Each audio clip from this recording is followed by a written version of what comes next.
Writers Author and Book Festival. And our first panel today is the food panel. And I am happy and salivating to introduce our panel for this morning. I'll just start here from my left. Neema Syovata, a food researcher, and you're a blogger, and all the things. all the things.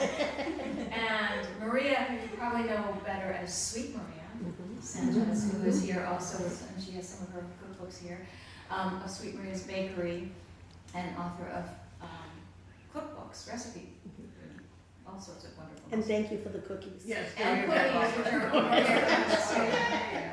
And Holly Hughes, who's a best of food writing editor for like 16 years? 18 years. So she's read all sorts of good food writing and is an author and travel writer as well. Is that right? And David Leite is the author of a cookbook, several cookbooks and a memoir, by the way, and the has the Leite's Culinary website with recipes and blogs and everything. Podcast. Videos. You know, I was going to say a great podcast, Talking with My Mouth Full, by the way, with Amy Traverso from Yankee Magazine. So if you haven't heard that podcast, that's a really good one. So thank you all for being here. And I'm just going to get started by just asking each of you to sort of just why food writing, how accidental, intentional, however that you happen to come into it. And David, I'll start with you. Okay. It was completely accidental for me. I was in advertising, and advertising is an exciting industry, but at the same time it's very boring. And so I know how it started, was that my grandmother died, and that's what kicked off. Actually, that's before everything. My grandmother died, and with her, she's Portuguese, we were all Portuguese, some of her recipes went, and my mother could not replicate them the same way. And so my grandmother could never read or write. She wasn't taught in Portugal to read or write, so she never passed them down. And so I thought, before more recipes go, my mom kicks off, I better get her recipes. And so I asked my mom for one particular recipe, which is her beans and bacon, Portuguese beans and bacon. And she gave it to me over the phone. I made it, and it was absolutely horrible. Nothing like it. So I said, Mom, you must have left something out. You playing a game or something? She said, no. And she went through it again, and I made it again. It was horrible. And then I realized, that's when I understood that I don't think my mother's an intuitive cook. She can't give a recipe. So I went there and I took a video camera. Now these are the days when the video camera was like this, remember? Yes. Our little phones like that. And I started having her do the dish, and I started asking her questions. I remember saying, so how much is that? She goes, I don't know, it's this much, it's in your hand. And I said, well, Mom, my hand's a lot bigger than yours. And I kept on trying to measure things, and she was already going on with the cooking. But as she was making the dish, she started talking about her family. And I started getting some stories, and I thought, this is a great way to save your family's, to use a camera to save your family's stories, to create an archive of your family. And again, this is before YouTube or any of that stuff, so we weren't thinking that way. And so I remember I queried the New York Times, LA Times, Chicago Sun-Times, and the Washington Post. And everyone except Chicago Sun-Times ignored me. And the Chicago Sun-Times said, well, write it, and we'll see if I like it. And I said, okay. And that was Sue Ontiveros, was my editor. And she liked it, she published it. It was on the above the fold, which means, that's the front part of the section, on the food section. And to see my name, because now going back to advertising, I did all kinds of campaigns. Bill Clinton's campaign, you never see your name on it. But to see your name on a piece of writing was amazing. And after that, I thought, okay, I'm going to do this. This is fun. This is fun. I'll take classes and learn how to cook. It's exactly what I did. Thank you. Holly? Well, I think I was also accidentally brought into it. I had been working at Fodor's Travel Guides, and I was always, the part that I always spent most time on was the list of restaurants recommendations to go to. And so one of the publishers there had this idea, the best food writing anthology, and came to me and said, would you like to edit this? And I said, well, I'm not really a food writer. to be honest, I'm not really a very good cook. And I don't like to go out to big restaurants. I like to go to little homey restaurants because that doesn't matter. You know writing. And so any kind of writing that mentions food is food writing. So I said, well, okay, we'll give it a try. And it ran for 18 editions. And I still don't do much food writing. I've done a few pieces. And I'm still not a very good cook. But Even after all. But she knows everybody in the business. I think one of the things was because I was accepting pieces from all different kinds of magazines, it seemed a conflict of interest for me to then be pitching story ideas. So oddly enough, doing this meant that I really couldn't sell a whole lot of food writing. Yeah, sure. Yeah. But it was fun. Thank you. Maria? Definitely accidentally into any kind of writing. Background similar to David, where I was working in advertising. I don't have any good culinary background. I worked in a bakery in high school and college, and then I went into advertising. I was the uncreative part of advertising. I was the account person, so I was a liaison between the creatives and the client, and there's nothing worse than schlepping in between those people, having them both yell at you. Yeah, it's pretty bad. So I enjoyed the people, being near the creative people, but I was always baking stuff out of my house with my mom and my grandmother. Similar, my grandmother ran around the house with a cup full or an egg full of something. And so my mom and I decided to kind of, compile those recipes just for ourselves. And then I thought it might be a nice idea. The more I talked to customers at the bakery that I'd opened, Sweet Maria's, a lot of my customers had, family members who have passed on Italian cookie recipes they were missing. To have this recipe, that recipe, and they shared, and we tried to recreate things, and through family and so-and-so's in-laws and so-and-so's other in-laws, kind of made a compilation, and that's how the first cookbook came about. I thought once I got it together, I thought not only for myself, but for other people who would, miss those opportunities to have the recipes, is a good idea. So I actually shopped it with an agent. In the old days, I went to the South Bronson Library and looked up an agent that specialized in cookbooks. Yeah. It was easier to have them shop it to a publisher at that point. So luckily, St. Martin's Press, my first editor there, she had a very similar background to me. I hit a note with her, and that's how the cookbook happened. So from there, it was just they had asked for other books after that, a cake book, and more American cookies and things like that. So the more I got into the sharing of it, because really what I do is every day is providing sweets for people. It just took it to the next level, as you can do it yourself at home, kind of thing. So, Nice. And when did you open the bakery? 1990. Wow. That's been a while, yeah. Yeah, Mary's so old, that seems recent to me. That's not so long. Yeah, 33 years. That's real OG, yeah. Right, I mean, Woodbury tradition, I think. And you've always been in that location, right? Yeah, we've been in the same plaza that long. I thought I'd tried a couple years, and then I really should have bought a building if I was doing it this long, but Well, I'm a great landlord. It's okay. It works out, but yeah, Yeah. come visit. yeah. Yeah. And Neema? So I have always been surrounded by good food, and I'm Kenyan, and I come from a family of incredible cooks. So I think food's always been this thread in my life, and I'm also very obsessed with food, maybe in the way that's not normal. Because I think about food quite deeply beyond just beyond a dish or beyond eating for pleasure. And because of this obsession, I ended up getting a master's last year from BU in gastronomy. Woo. So Good for you. I spend a lot of time thinking about it. Yeah, that's how I write it, Okay. in a nutshell. Well, and I'm gonna just sort of stay with you for a minute because you said, you're Kenyan and you have this sort of thread. So how important do you think is writing about food and knowing about food and introducing food into cultures connected to our cultures or the cultures that we bring to it? How does that play in your work? Oh, I think it's very important for me. It's one of those things that is inextricably tied into the fabric of who I am, right? It's something, whether I'm thinking about it or not, is active, right? So I think about a lot of things. I lost my train of thought. Thread, culture, food, and Thread, culture, food. Also, just culturally for me, food is such a big deal. Food is always at the center of everything we do.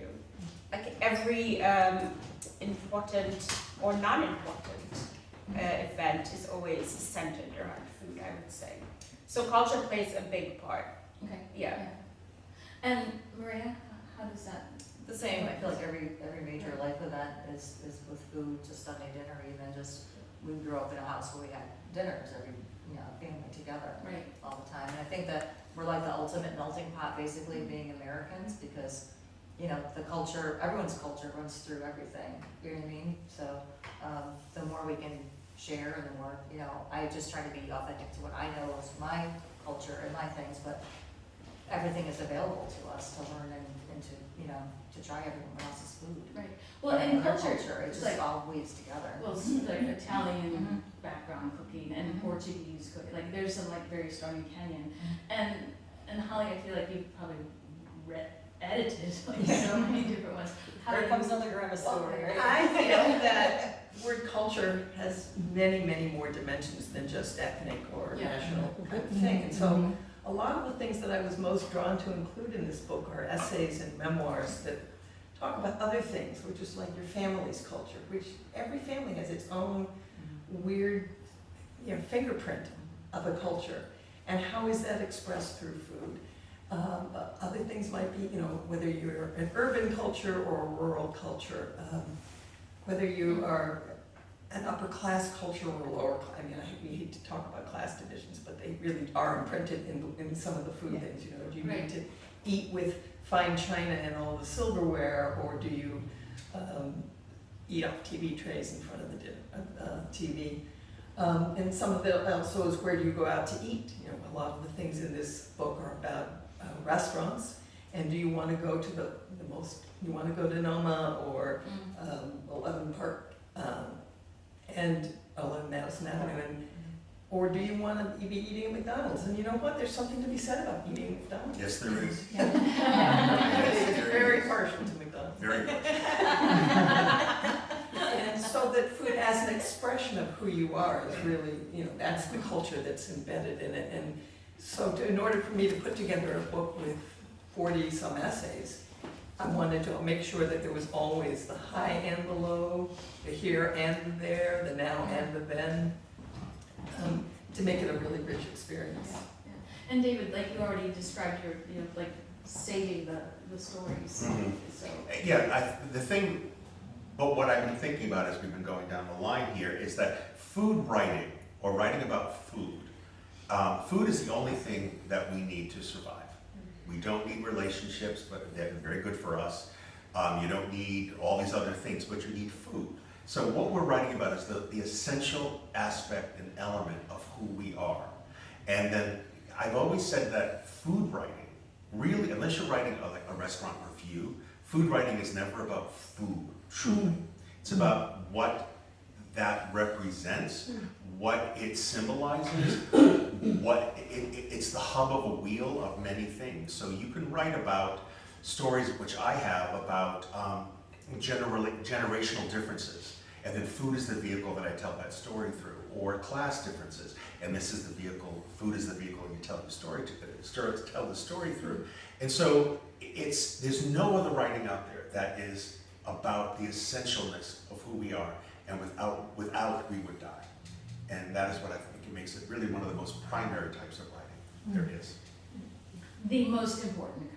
Yes, the most important. That's right. And I like what Molly said too about the fingerprint of your family's culture. It's not just like, okay, so my Italian-American experiences may sound like everyone else's, but they're not. My family, my culture is very different than, my neighbors next door, or whatever the case may be. Like that, it is an individual fingerprint. But the interesting thing that I've always, when There's universals to it, but it is, when I taught food writing, I always said the more specific your story, the more universal the appeal. Because if I'm writing about my struggle with my mother about how to do something correctly, and we argue, and it's like her version, my version, her version, my version, it will resonate with so many people. It may not be food. It could be a father and a son about how to change oil in a car.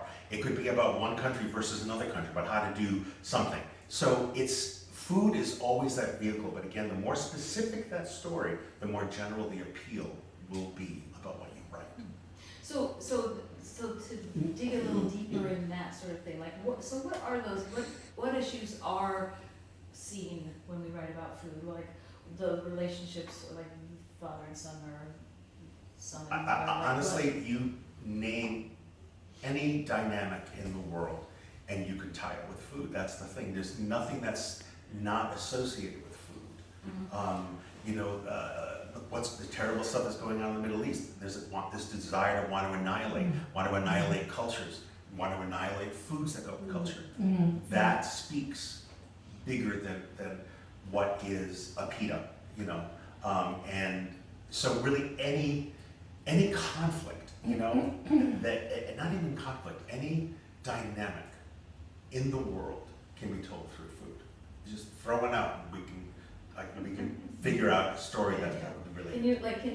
Can you speak a little bit? I would like to amend your story about your mother's recipe. Please. My mother had a recipe for crescent rolls, which was the centerpiece of every one of our holiday meals. Mhm. And my sister and I for years were saying, can you give me that recipe to me? So finally she broke down, she gave us them. Each of us made them. They were horrible. We compared the recipes and she left a different ingredient out of each.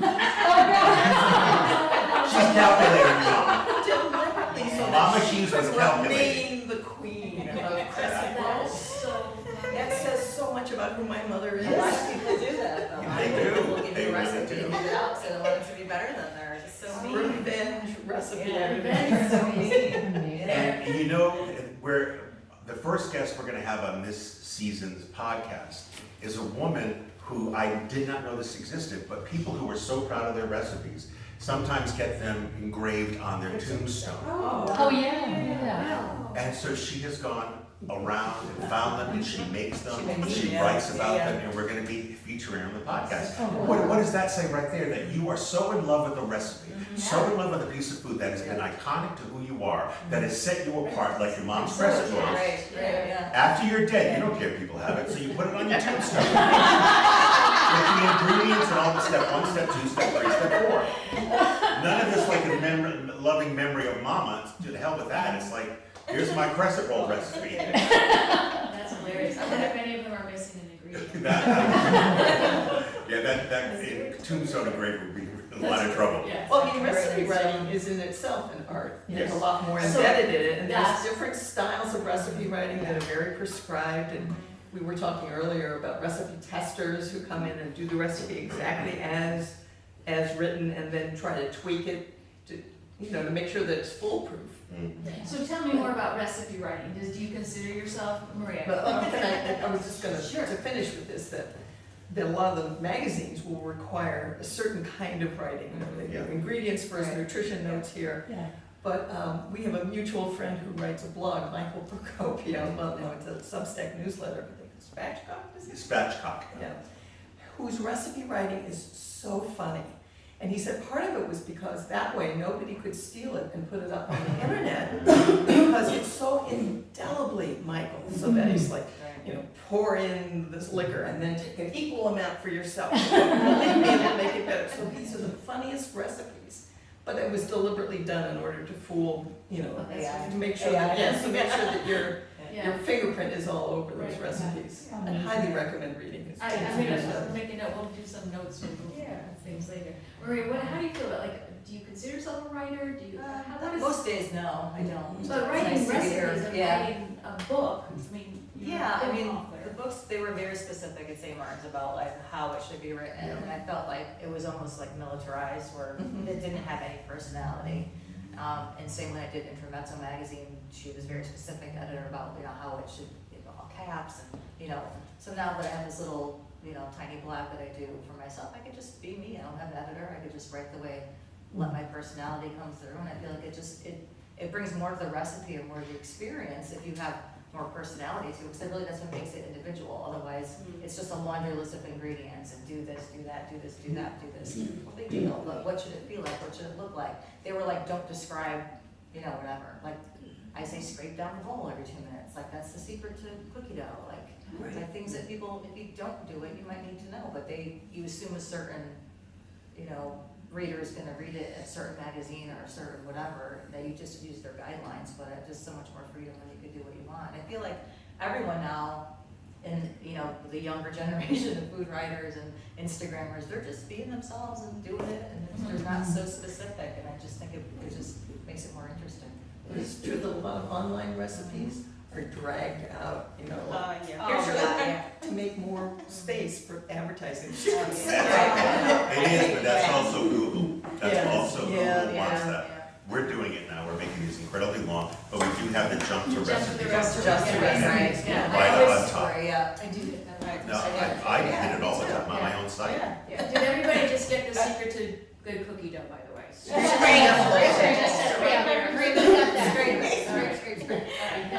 Like David's mother, mine too is a very intuitive cook, and I'm learning every day that I'm turning into my mother. Yes, and she's a wonderful person, so I'm not mad about that.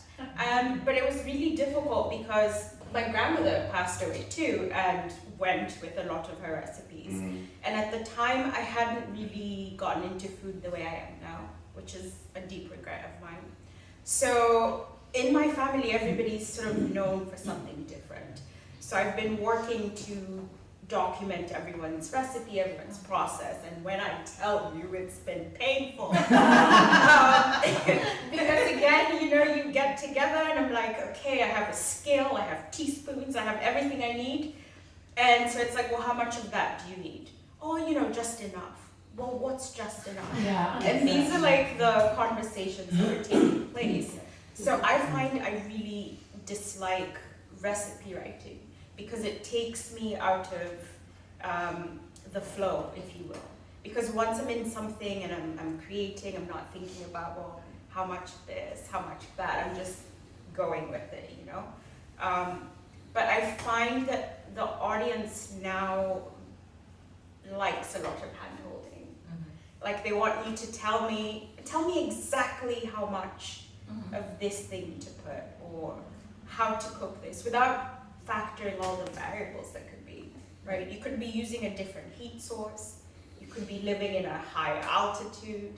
All those things affect how a recipe could turn out. So it's not my favorite thing to do, but I enjoy the recipe testing part. I like to do that for other people. But don't ask me for a recipe. Well, something that you said, Maria, which I wanted, it's like, because I teach writing and I say like all writing is important and it informs like whatever shows up eventually. But do you feel that, you said sort of something about that, like the writing that you do does sort of bring the recipe to life, or it sort of? Yeah, I feel like there's only a certain amount of story that's gonna go with the recipe, but above and beyond that, there's just ways of describing it, you know, that maybe it's different than just a laundry list of things. You know what I mean? Like it should feel like, I don't know, something or other. I don't even know what the right words would be, but I just feel like something you do all the time, it's hard to describe it sometimes. So for me, like to do bakery work every day and do it, I don't even bake like a regular person sometimes, like where I don't measure sometimes, or that takes the creative process out of it for me, sometimes getting that specific.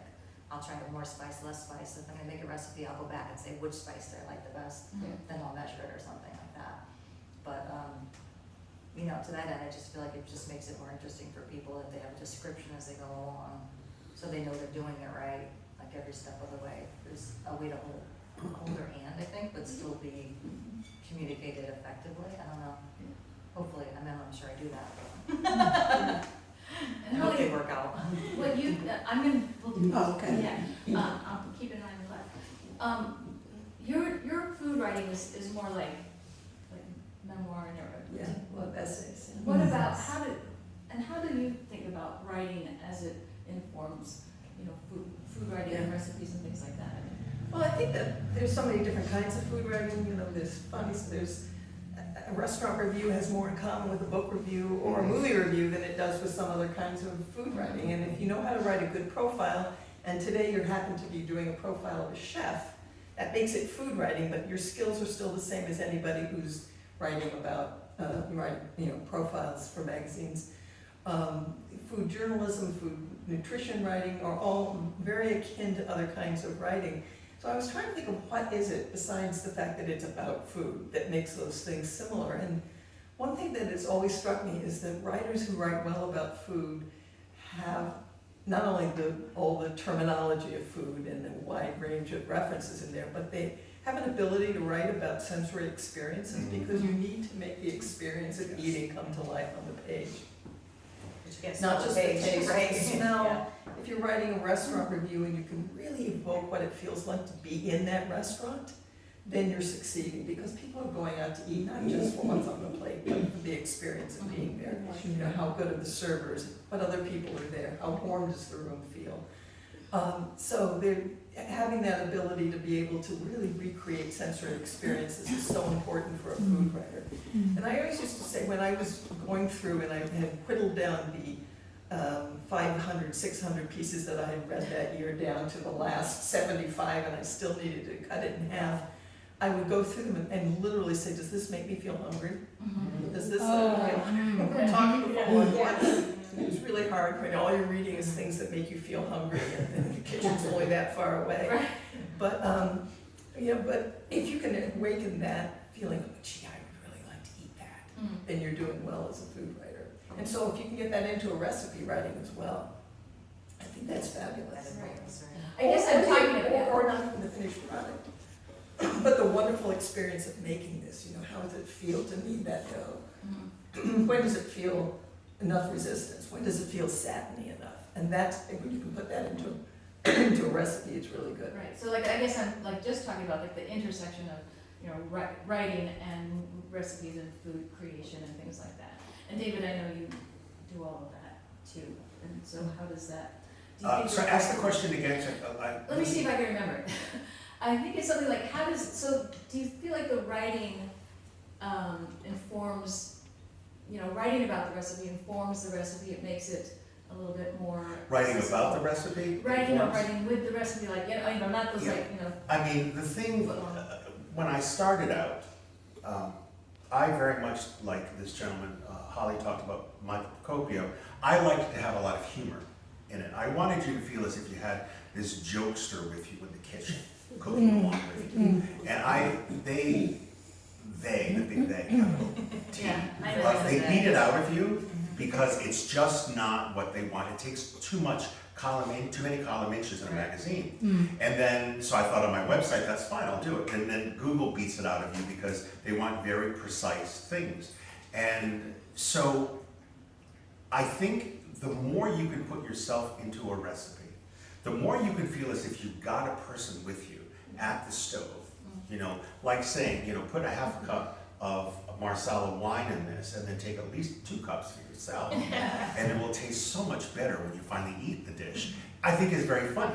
And I like that. Some people don't. They want the this and this and this. And that's why those longer things are coming up, partly income, partly Google, those long posts. But it's also because now people are wanting, even though they say they don't want these long things, they don't know how to cook. So they want all this information of why must I use tarbay beans versus another kind of bean.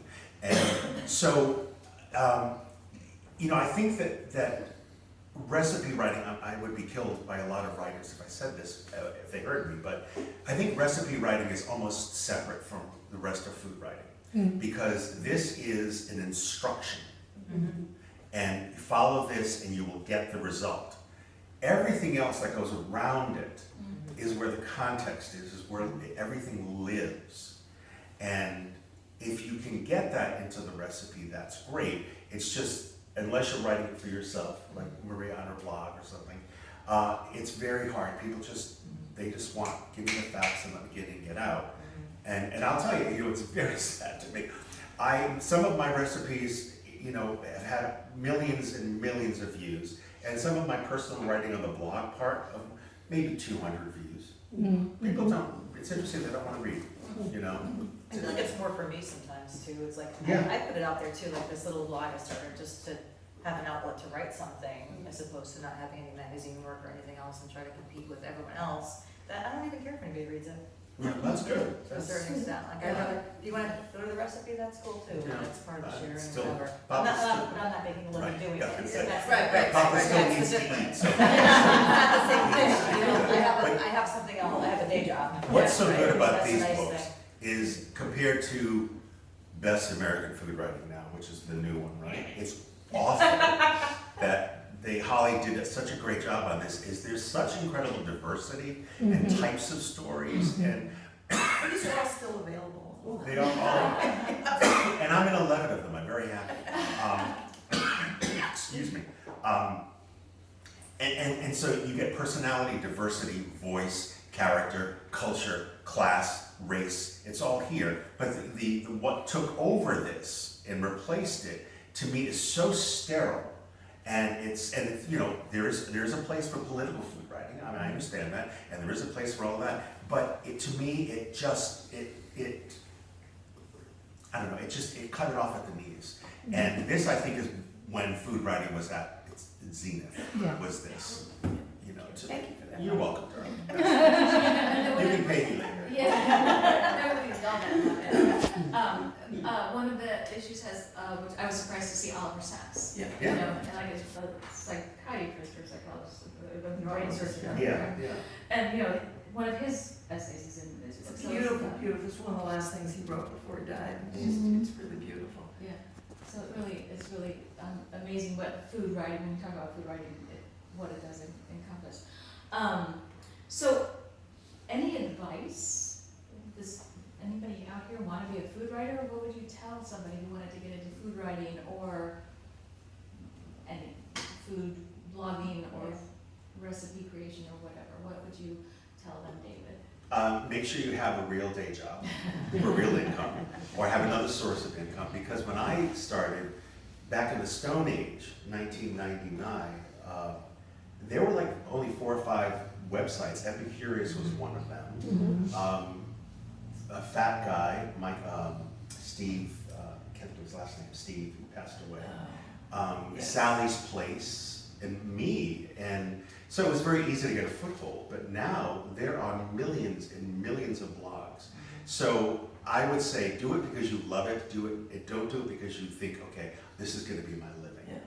It's very hard to make a living at it, and if I could do anything else right now, I would, but you know, I'm 63, almost 64, and I'm like, you know, I'm gonna stick with it until I retire. I have a customer service job. Do you really? Well, I thought about opening up a bakery. I was thinking of opening up a bakery. And my husband said, you're gonna get up at 3 in the morning to bake? I said, no, I'll hire people. Yeah, I'm not getting up at 3. No, I'll go in about 9 or 10 and talk to the customer. Yeah.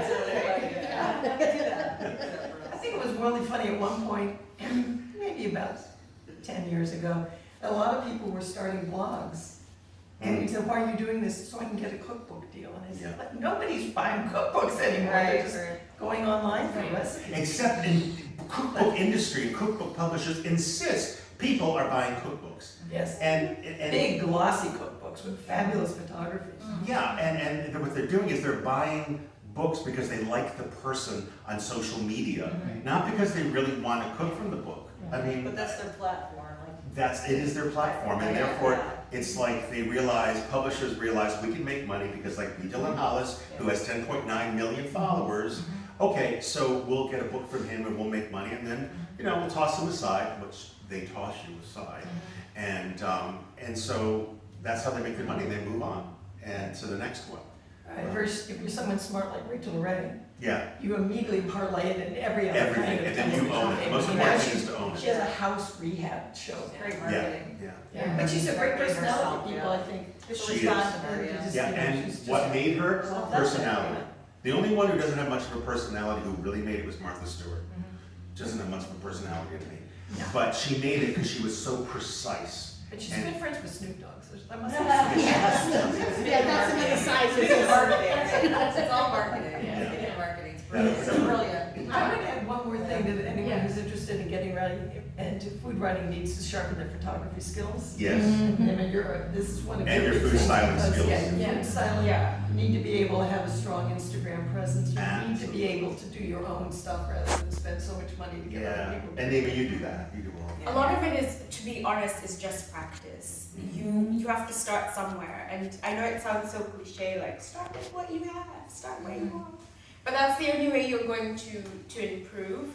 Mhm. So and also now we live in a time where there's so many resources available to us. Mhm. So take advantage of that as well, in addition to just keeping active. Does anybody here really want to be a food writer? Raise your hand. Nobody. Good. Good. Smart, Good. very smart. We've done our job. Very smart.